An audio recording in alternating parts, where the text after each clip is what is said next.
Quando nós entramos em diálogo com alguma pessoa, quando falamos com alguém, geralmente nós cumprimentamos a pessoa e dizemos o seu nome. Como também quando nós estamos rezando, a oração mais popular atribuída, honrando o nome de Maria, costumamos dizer Ave Maria, cheia de graça. No entanto, no texto bíblico que nós acabamos de ouvir, o anjo Gabriel não cita o nome de Maria. Ele não cita o nome de Maria. Ele já a saúda dizendo, salve, alegra-te, cheia de graça. É como se o nome de Maria fosse justamente cheia de graça, plena de graça. Ser totalmente santa é da constituição ontológica, é da essência de nossa Mãe Maria Santíssima.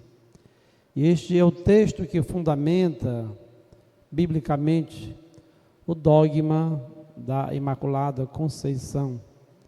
Esta que foi concebida sem a mancha do pecado original, cheia de graça.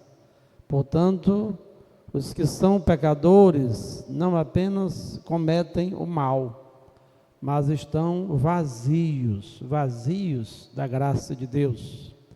Quando nos afastamos de Deus, há um vazio muito grande, que infelizmente às vezes é preenchido pela concupiscência, pela maldade dos nossos pensamentos, dos nossos sentimentos e efetivamente das nossas ações.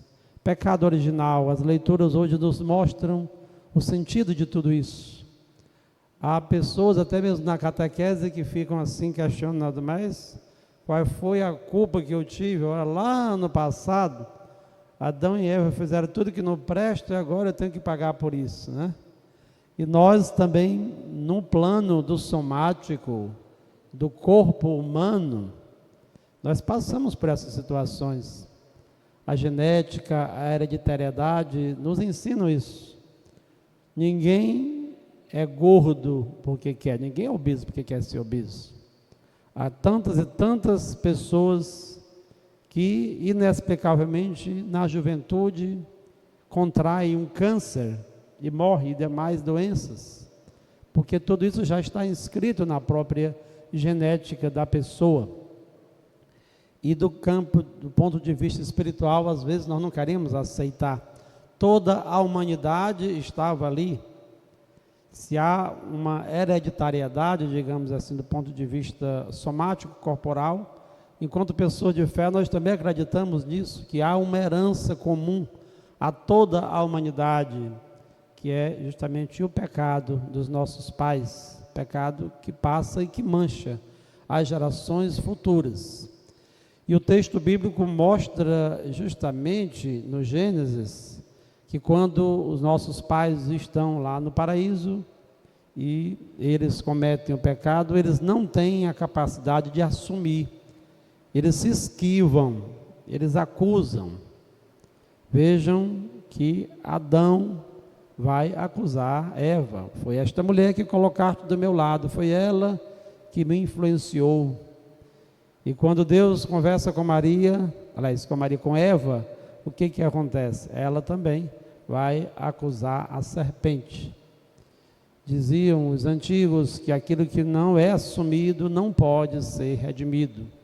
Se quisermos ser salvos, se quisermos ser purificados, precisamos manter viva esta consciência de que nós ofendemos a Deus com o pecado.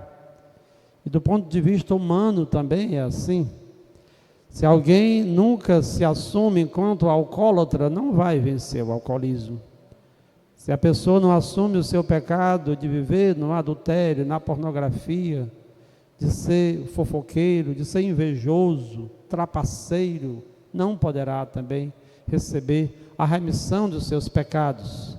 Não é acusando os outros que nós vamos mudar de vida, mas usar a nossa consciência para que nós nos acusemos e reconheçamos que somos pequenos, mas necessitamos da graça de Deus que nos santifica, e assim nós devemos buscar a graça do Senhor. Quando nós celebramos um dogma mariano, não é para nós colocarmos a Virgem Maria no lugar de Deus ou no lugar de Jesus. Tudo aquilo que nós realizamos em relação aos santos e à Virgem Maria é para nós colocarmos o Senhor Jesus Cristo como centro da nossa vida. Tanto é que o texto, a bula que vai fazer a proclamação do dogma da Imaculada Conceição, diz que tudo isso que Deus realizou foi em virtude e em função dos méritos do seu Filho Jesus. Havia uma cadeia de morte e de pecado. Nós nascemos pecadores, temos essa herança, e o pecado vai manchando a humanidade. Suponhamos que realmente Maria fosse uma pecadora, de igual forma ela iria transmitir o pecado ao seu Filho Jesus. Não transmitiu, e o Papa Bento XVI, em um de seus escritos, ele faz esse questionamento: por que Maria? Por que Maria de Nazaré? Porque Deus a escolheu. E ele dá uma resposta muito simples: isso só Deus sabe, faz parte dos mistérios de Deus. Deus tem os seus mistérios, e nós não sabemos, não compreendemos o porquê de tudo isso, mas sabemos que Deus a preservou da mancha do pecado, e ela continua santa, porque nunca se afasta do seu Filho Jesus. Aqueles que querem combater o dogma vão dizer: mas se Jesus veio para salvar a humanidade, para remir os pecadores, então em Maria ele não tinha mais nada o que fazer. Mas é verdade que ela já foi redimida por antecipação. Deus pode fazer isso, porque Deus é eterno. Deus não depende do tempo, Deus faz. Um dos grandes teólogos, que foi um teólogo franciscano, Duns Scotus, como queiramos chamar, no século XIII, foi quem bem fundamentou em suas discussões teológicas o dogma da Imaculada Conceição. E ele dizia: Deus tudo pode, convinha que Deus o fizesse. Deus o quis e Deus o fez. Tudo isso depende da vontade do Senhor, e Maria foi preservada, por antecipação foi santificada.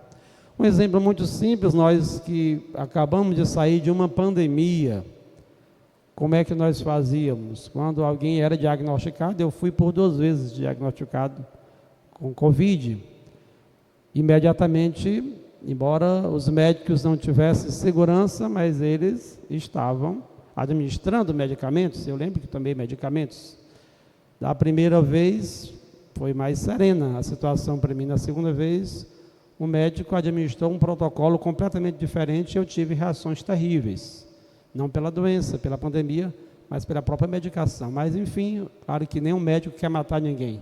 A missão de um médico é curar. Então, o que acontecia? As pessoas, quando adquiriam o vírus, o que acontecia? Né? Eles eram administrados, eram cuidados com medicamentos. Mas havia uma outra forma também. As pessoas poderiam se preservar através da quarentena, através do isolamento social. E a Virgem Maria foi isolada dessa humanidade pecadora, foi preservada pela força de Deus, pela graça de Deus. Porque em Maria nós vemos já realizada a vontade do Senhor em relação a toda a humanidade. O desejo de Deus, o projeto de Deus não foi que a humanidade se desviasse, que a humanidade vivesse na morte, vivesse no pecado e no sofrimento. Em Maria nós somos resgatados.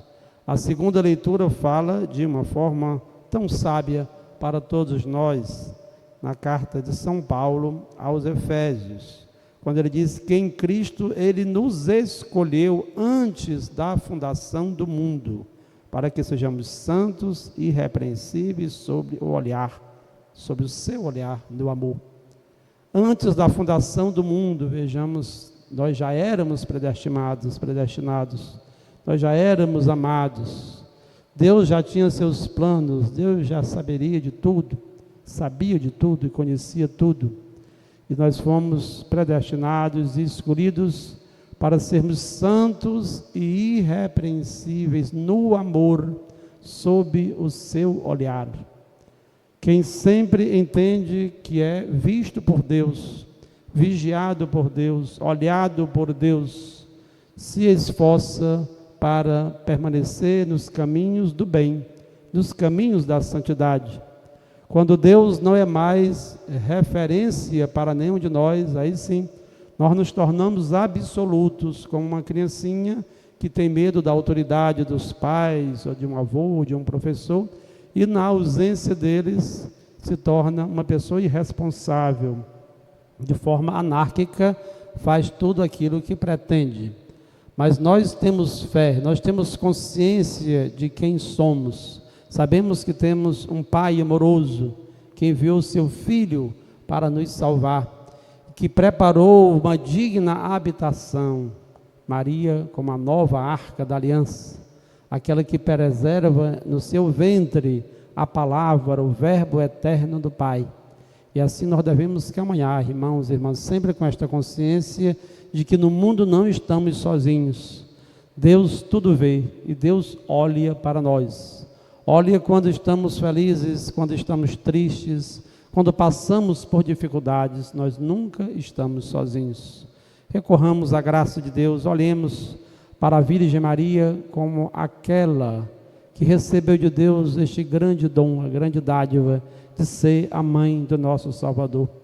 É tão triste quando alguém diz, mas Maria é uma mulher qualquer. Algumas pessoas de outras religiões dizem isso. É uma mulher qualquer, não é uma mulher qualquer. Mas infelizmente, na história da igreja, houve quem dissesse a mesma coisa, e quem diga ainda hoje, em relação a Jesus, que Jesus foi apenas um homem bom, foi um profeta, mas não é Deus. É claro que Maria não é deusa, mas ela foi preparada para que acolhesse no seu ventre a santidade, que é seu Filho Jesus, o nosso Deus e Salvador. Caminhemos com esperança, irmãos e irmãs, neste tempo do Advento. Maria colocada para todos nós, como modelo, como paradigma, para que nós possamos também vencer as fraquezas, o mal presente na nossa natureza humana e também nas nossas relações. O Senhor Deus olhe com amor para cada um de nós, e ao nosso tempo possamos assumir as nossas debilidades, não para ficarmos tristes e deprimidos, assumindo a nossa fraqueza, digamos, como São Paulo, quando sou fraco é que sou forte, quando sou fraco é que sou forte. A humildade é a grande virtude da Virgem Maria. Nós também sejamos humildes, peçamos ao Senhor não somente o perdão dos nossos pecados, mas a fortaleza necessária e suficiente para não mais cometê-los.